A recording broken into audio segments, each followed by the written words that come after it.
একদিন রাতে ছোট্ট একটি গ্রামে এক অদ্ভুত ঘটনা ঘটে। পূর্ণিমার আলোয় গ্রামের শেষ মাথার পুরনো আমগাছের নিচে হঠাৎ একটি রূপালী বিড়াল এসে বসে পড়ল। কারো চোখের সামনে সে আসেনি, যেন সে হাওয়া থেকে নেমে এসেছে।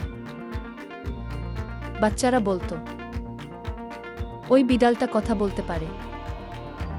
বড়রা বলতো, ওটা নিশ্চয় কোনো জাদুকরী প্রাণী। একদিন ছোট্ট রায়হান সাহস করে বিড়ালটার কাছে গেল। সে আস্তে করে বলল, তুমি কি সত্যি কথা বলতে পারো?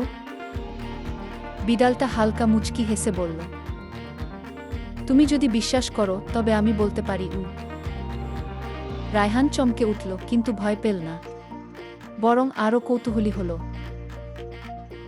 রায়হান, তুমি এখানে কেন এসেছ? বিড়াল, আমি এসেছি হারানো স্বপ্ন খুঁজতে। তোমাদের মধ্যে অনেকেই স্বপ্ন দেখতে ভুলে গেছে কি? এরপর থেকে প্রতি রাতে রায়হান ও বিড়ালটি বসে গল্প করত। রূপালী বিড়াল তাকে শিখিয়েছিল কল্পনার শক্তি, সাহসের মূল্য আর দয়া কাকে বলে। একদিন হঠাৎ করেই বিড়ালটি আর দেখা গেল না। গ্রামের সবাই খোঁজাখুঁজি করল, কিন্তু কেউ তাকে খুঁজে পেল না। তবে রায়হান জানত, রূপালী বিড়াল ফিরে গেছে চাঁদের দেশে, কারণ তার কাজ শেষ।